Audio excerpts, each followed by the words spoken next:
Madame, Monsieur, bienvenue à l'émission Monde Politique. Que vous suivez la radio ATFM sur la 100.8 ou que ce soit sur le numéro 254 de Bouquet Canal Plus ou sur le multiplex de la TNT de Burkina Faso, pour ne pas dire sur la télévision Free TV, vous êtes à l'émission Monde Politique, ce rendez-vous avec les hommes politiques sur votre chaîne de radio et de télévision.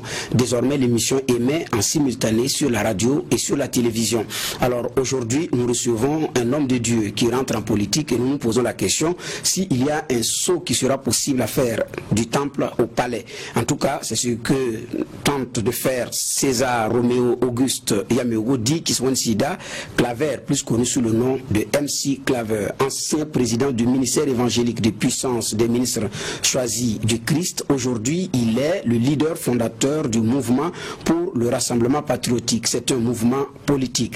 Un homme de Dieu en politique pour aller où? À la conquête de Kossiam, ou bien ça va être à l'image de l'ancien président haïtien, le prêtre défroqué Jean-Bertrand Aristide, qui a présidé aux destinées de Haïti de février 2001 à février 2014. Mais bien avant, il avait opéré une transition d'un an.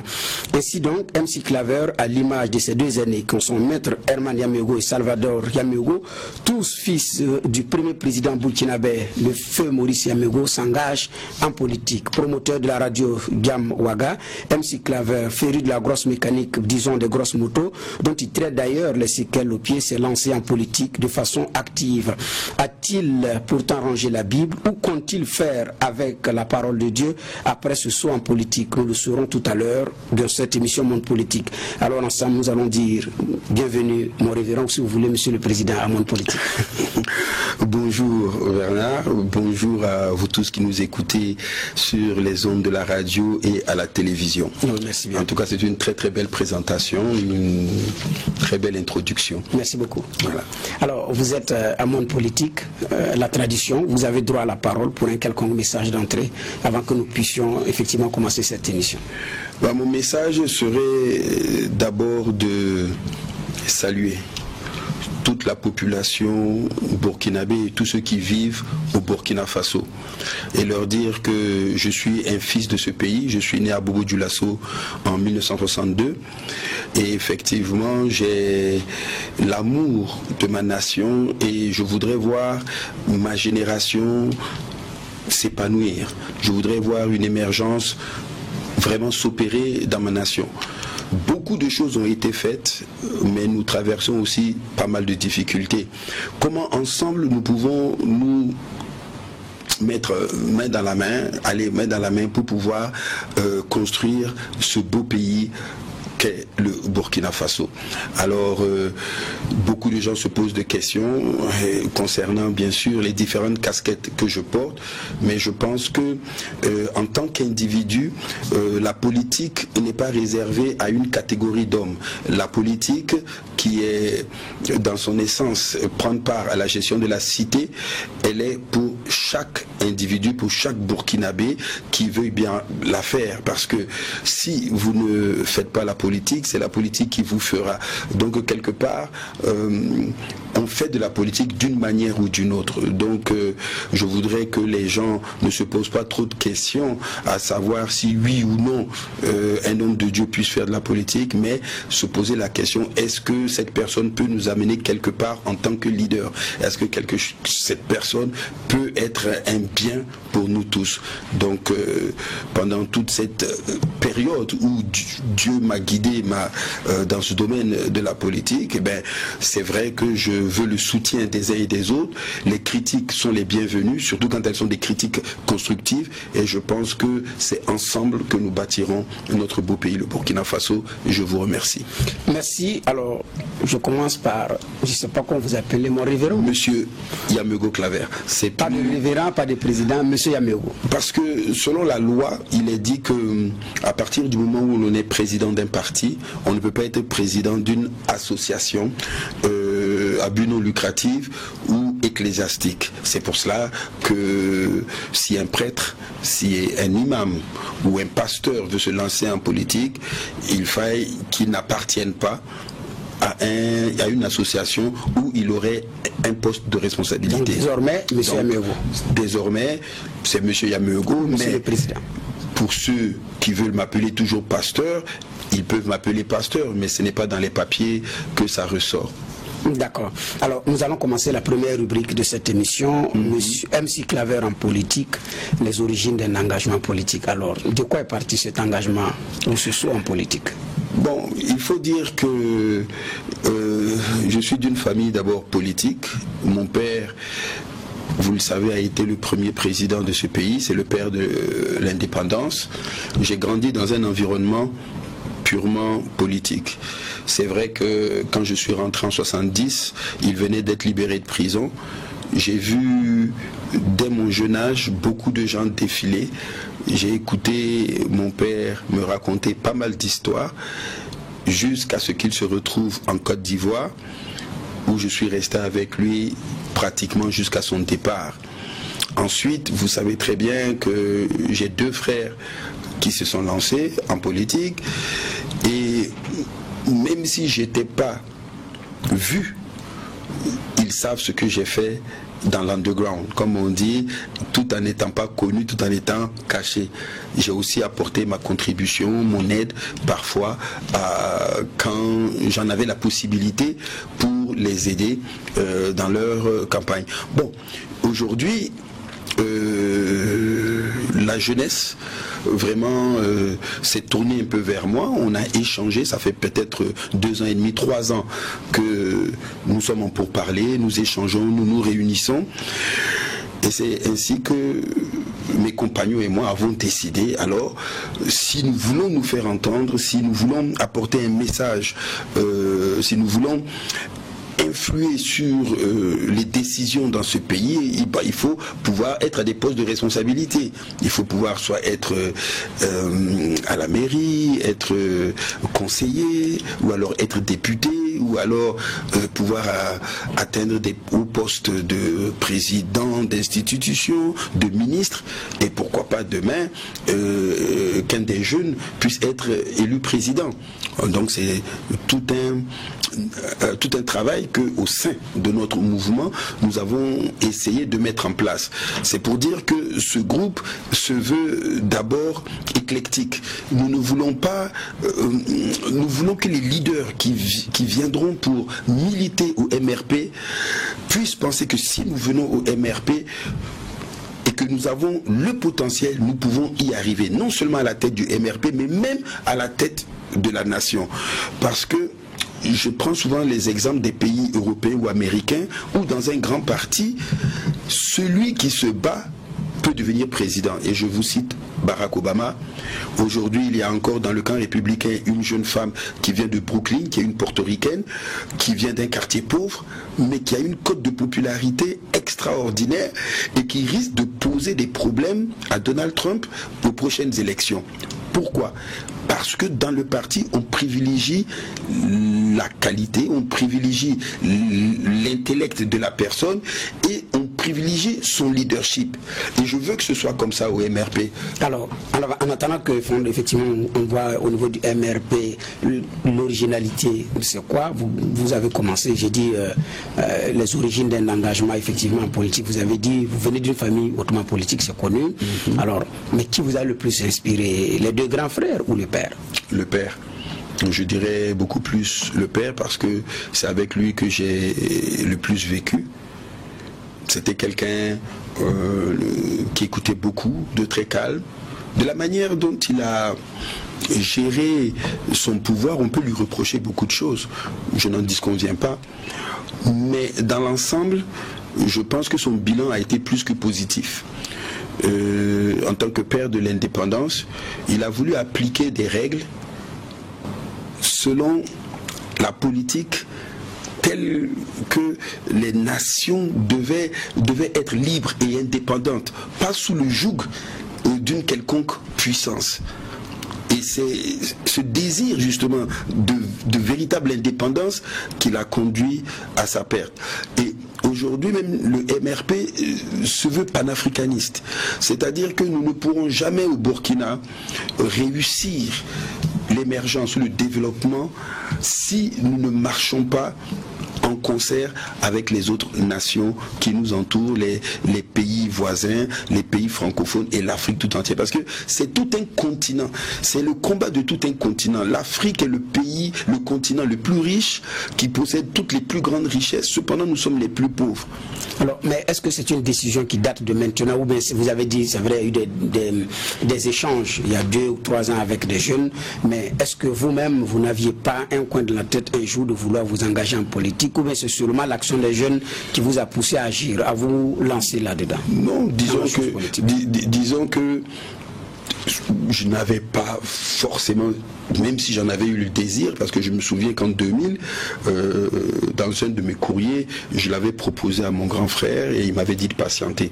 Mais il n'est jamais revenu dessus, Herman.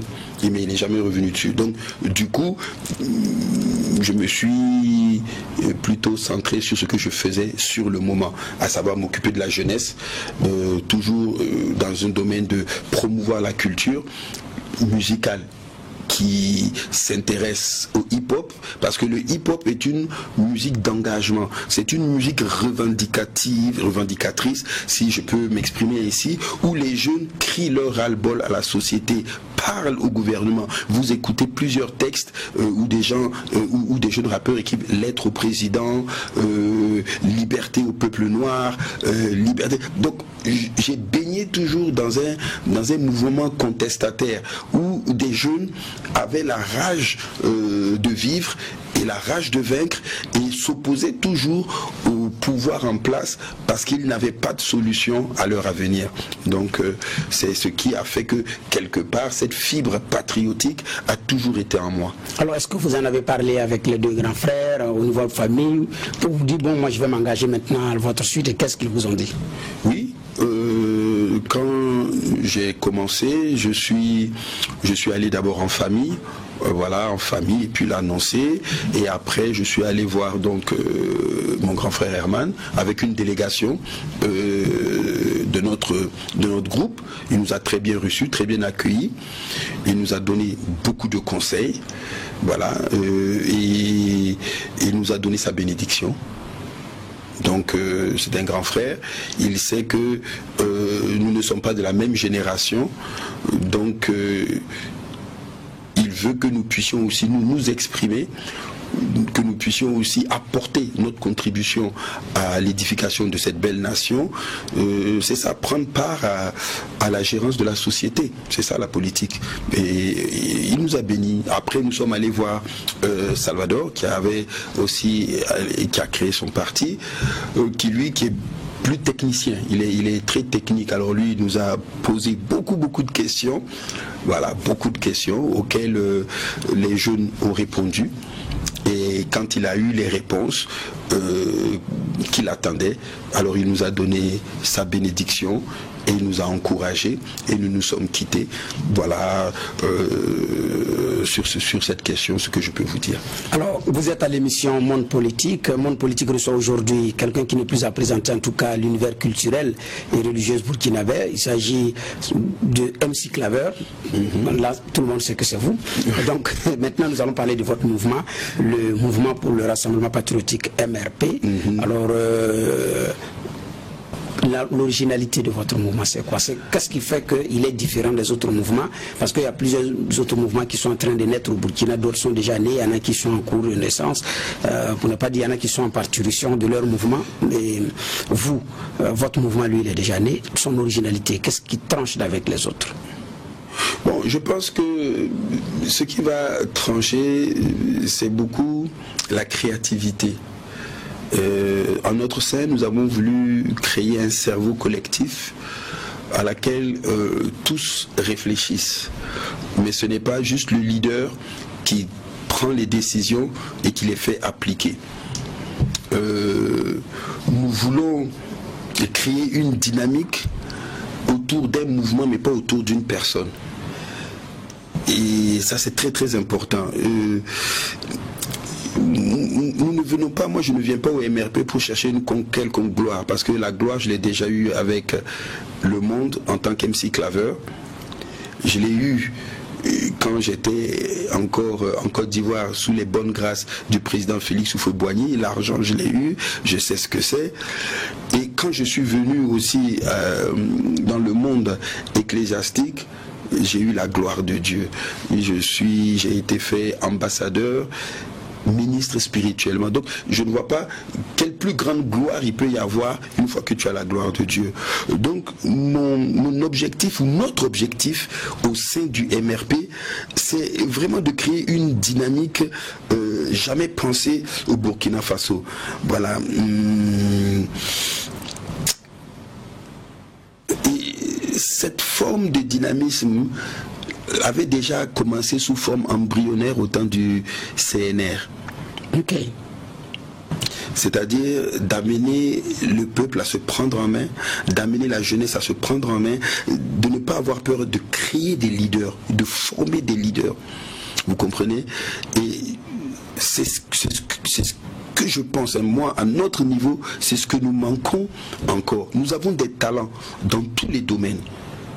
Dans tous les domaines, je dis bien, que ce soit dans le monde bancaire, dans le monde de la communication, dans le monde politique, dans le monde de l'entrepreneuriat. Nous avons des jeunes qui ont les capacités, mais il manque encore, si vous voulez, la connaissance. Donc, nous voulons partir aussi sur une base de formation, parce qu'il y a des formations dont la jeunesse a besoin pour pouvoir être un grand entrepreneur ou un grand leader. Et un leader potentiel ne doit pas avoir peur à former d'autres leaders. Pourquoi? En Afrique, les fortunes ne sont pas générationnelles. Une fois qu'un riche meurt, ça disparaît. En France, vous avez des familles riches aux États-Unis de 10, 15 générations. Parce que souvent, il n'y a pas un legs. Celui qui a la connaissance, celui qui a le pouvoir, celui qui est aux affaires, le garde pour lui seul jusqu'à mourir. Il s'en va avec. Il s'en va avec. Un vrai leader est celui qui peut dénicher des leaders qui n'ont rien, investir en eux, et ne pas avoir peur même si demain ces leaders-là sont plus grands que lui. Un leader doit pouvoir enseigner, donner les stratégies pour qu'un jeune, parce qu'il a des qualités dans un domaine, puisse devenir grand, faire des richesses, sans compter sur le gouvernement ou sur une quelconque personne. Regardez aux États-Unis, ils cherchent des talents. Ceux qui ont l'argent cherchent ceux qui ont les idées, ceux qui ont les talents. Et dès qu'ils les trouvent, ils misent sur eux. Ce qui fait que celui qui a du talent réussit, celui qui a investi réussit. En Afrique, c'est beaucoup plus difficile. Si on voit que tu as du talent, que tu peux réussir, au lieu de t'aider, on va t'écraser. En tout cas, c'est un grand challenge, mais quels sont les moyens effectivement pour pouvoir réussir cela? Parce que, comme vous le dites, c'est assez original et c'est assez courageux. Comme vous le dites, si bien il y en a qui disparaissent avec tout ce qu'ils ont comme fortune intellectuelle et ou physique, vous voulez effectivement aller dans l'autre sens. Est-ce que vous avez véritablement les moyens et les hommes pour pouvoir le faire? Parce que c'est un grand défi qui se dresse devant vous. Ben, les moyens sont aux mains de la jeunesse. Les moyens, c'est eux. Nous sommes jeunes de 7 à 77 ans parce que l'âge n'est qu'un nombre. C'est dans la tête que tout se passe. Donc on est jeunes de 7 à 77 ans. Et aujourd'hui, nous voulons nous départir d'une politique politicienne pour faire une politique honnête et sincère. Écoutez, si les jeunes prennent conscience qu'ils sont maîtres de leur avenir et de leur devenir, eh bien, on ne pourra plus les manipuler avec un sac de riz, une somme de 5000 francs, une boîte de lait ou une boîte de sardines ou un pain. Mais un tel travail demande du temps et des moyens. Il faut un début à toute chose. Vous savez, je vais vous raconter une petite histoire. Il y avait un grand tronc d'arbre qui barrait la route. Et il y avait un embouteillage monstre, il pleuvait. Un petit enfant de 10 ans s'est levé et a commencé à vouloir pousser le tronc tout seul. Tout le monde l'autre a commencé à rire. Mais comment le petit enfant veut pousser à lui seul le tronc? Et entre-temps, ses camarades l'ont vu et ils sont venus se joindre à lui. Et ensemble, ils ont essayé de pousser. Mais ils n'arrivaient pas parce qu'ils étaient trop petits. Et quand les grands ont vu la volonté de ces enfants de vouloir bouger le tronc, eux aussi ont laissé leurs travaux, leur boulangerie, leur épicerie et sont venus aider les enfants, et on a vu le tronc commencer à bouger. Entre-temps, ceux qui étaient dans les véhicules eux-mêmes dans l'embouteillage, sont sortis du véhicule, sont venus s'ajouter, et en rien de temps, ils ont dégagé le tronc et la circulation a commencé à se mettre. Mais tout cela est parti d'où? De la volonté d'un petit enfant qui a dit, si je déplace ce tronc d'arbre, je peux changer la situation. Mais à lui seul, il n'en avait pas les moyens. Mais quand il a posé l'acte, une synergie s'est formée autour de lui et cela a été réalisable. C'est ce que nous sommes en train de faire. Peut-être que nous n'avons pas les moyens, peut-être que nous sommes petits, mais si les gens voient cette honnêteté, cette vérité, cette sincérité en notre sein, en notre groupe, en notre mouvement, beaucoup nous rejoindront. Et s'ils nous rejoignent, ensemble, nous pourrons bouter hors de notre pays ce qui fait l'obstacle à son développement. Alors, c'est-à-dire que avant que ceux qui étaient dans les véhicules, ceux qui étaient à côté se joignent aux petits, il y a eu effectivement un déclic, il y a quelque chose qui a suscité un intérêt. Alors, à votre niveau, il y a un mouvement qui est né qui s'appelle le Mouvement pour le Rassemblement Patriotique MRP. En quoi est-ce que cela peut constituer un centre d'intérêt pour que les uns et les autres se disent, voilà un mouvement original, nous allons mettre la main à la pâte pour pouvoir accompagner? Premièrement, c'est une très bonne question parce que vous voyez, tous les partis ont le même désir d'apporter plus de sécurité, de bouter la pauvreté, de bannir la corruption, l'aide à la médecine, c'est-à-dire les soins médicaux, la formation à l'école, l'enseignement. Bon. Tous les partis désirent le faire. Nous savons ce qui nous manque, donc nous n'apportons rien. Mais l'originalité ou la créativité, c'est comment? Comment y arriver? Tout à fait, comment y arriver? Comment y arriver? Et pour cela, au sein de d'autres partis, nous avons créé un cerveau collectif de professionnels dans tous les domaines qui travaillent jour et nuit pour établir des plans de sortie de crise dans tous les domaines. Mais souffrez que je ne dévoile pas les noms de ces personnes, ni les plans qu'ils sont en train d'élaborer. Pourquoi? Mais parce que on sait que c'est très vite pillé de part et d'autre. Je veux dire, demain, vous lancez sur les ondes de l'antenne votre stratégie pour régler tel problème, que quelqu'un d'autre vous le pique, et puis vous ne pouvez rien y faire. Je vais vous donner un exemple. J'ai voulu lancer avec un fils camerounais les récompenses. Les récompenses pour tous les bacheliers, les 3 premiers dans tous les domaines, de l'école primaire jusqu'au bac.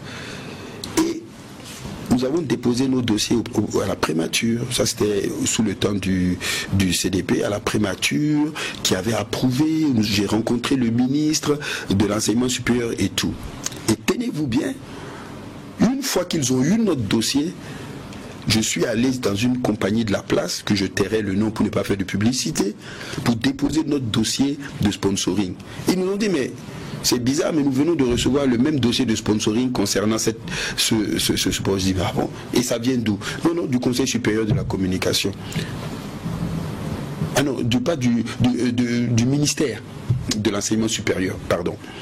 Et alors, j'ai dit, mais c'est pas possible. Alors je cours, j'essaye de revoir le ministre. Le ministre refuse de me recevoir. J'ai dit, mais qu'est-ce qu'il y a? Alors je lui ai écrit une lettre et je lui ai dit, non, ce que vous avez fait, vous m'avez promis d'avoir une séance de travail avec moi pour mener à bien ce projet, pour honorer, et nous avions un plan pour développer, pour vraiment ouvrir une carrière pour tous ces leaders, pour les meilleurs, les 3 premiers, et vous nous prenez notre projet. Alors je lui ai écrit. Il m'a répondu presque en m'insultant, en me bêchant que mais je ne suis pas le seul à avoir des idées. Nous aussi, nous avions ces idées depuis. Du coup, j'ai alerté la presse. J'ai poussé mon mécontentement. Ils ont dit ok, ils vont aller le voir. Il a refusé de recevoir la presse. Et la presse a quand même sorti un document que j'ai encore jusqu'aujourd'hui concernant cette affaire. Alors, je vais vous dire, ici, on n'aime pas reconnaître le travail des uns et des autres. Et ça, c'est quelque chose de négatif. Si toi, Bernard, tu viens avec un projet qui est bon, en tant que leader, je dois être capable de t'honorer en disant, cette idée ne vient pas de moi, mais elle vient de Bernard. Et Bernard en est le maître penseur. Et si il y a des lauriers ou des applaudissements à donner, c'est d'abord à lui. Nous sommes ceux qui l'avons accompagné. C'est ça aussi le MRP. Reconnaître les talents, reconnaître le pouvoir ou l'intelligence de tout un chacun. J'ai vécu beaucoup d'injustices ici dans ce pays. À une année, j'ai amené une des plus grandes émissions qui s'appelait Hit Express pour le développement de la jeunesse en matière hip-hop. J'ai tout investi, moi-même de mon propre argent pour la culture. Quand l'émission est venue, j'avais l'accord du directeur Mahmoudou Ouedraogo à l'époque, qui avait signé. Le partenariat a été qu'il me donne 4 billets d'avion pour amener les émissions au Burkina. Je finançais tout. L'émission Hit Express a été un carton sur 3 mois, janvier, février, mars. Et quand ils ont vu que j'allais être une superstar, un grand animateur, ils ont décidé de bloquer l'émission sans raison. Et jusqu'aujourd'hui, l'émission n'a plus vu le jour. Il y a ce problème-là au Burkina Faso et en Afrique que nous devons écarter et essayer de donner la place aux plus méritants et aux meilleurs. Mettre les hommes qu'il faut aux endroits qu'il faut. Et aujourd'hui, je félicite le gouvernement actuel qui a mis des jeunes en son sein. Mais nous voulons encore aller plus loin. Il faut qu'à l'Assemblée, ces jeunes puissent agir sur la collectivité locale, qu'ils puissent critiquer, qu'ils puissent influencer sur l'action gouvernementale, proposer et travailler directement sur la stabilité sociale et le développement de notre pays. Voilà notre choix au MRP, un choix calme et réel, serein et guidé par la sincérité. C'est pourquoi d'un côté je suis heureux parce que Dieu m'a fait de telle sorte que je ne suis pas venu pour tromper quelqu'un. Beaucoup de gens disent oh tu vas rentrer en politique, tu vas mentir. Si on ne fait pas de la politique sans mentir, on ne fait pas de la politique sans tromper, on ne fait pas de la politique sans trahir. Mais pourquoi pouvons-nous penser cela? Moi je suis venu aussi pour assainir ce milieu. Tu veux me tromper, toi tu me trompes si tu veux, mais moi je serai sincère et véridique envers toi. Mon non sera non, mon oui sera oui, et j'ai un droit de vérité vis-à-vis de mes administrés, vis-à-vis de ceux avec qui je travaille. Justement, et c'est cela. Effectivement, il y en a qui se posent la question de savoir pourquoi est-ce que vous vous lancez en politique. Vous avez côtoyé les hommes politiques, vous êtes né d'une famille politique, papa était président, vous avez été en Côte d'Ivoire à côté du Feu Boigny, donc la sphère politique, vous connaissez bien ce milieu-là. Alors malgré tout, il y a des coups qui sont donnés, il y a des coups également qui sont reçus, mais malgré tout vous vous engagez. C'est pourquoi les uns et les autres se posent la question de savoir est-ce que véritablement vous avez encore bien réfléchi, comment est-ce que vous comptez arriver avec cette façon de faire?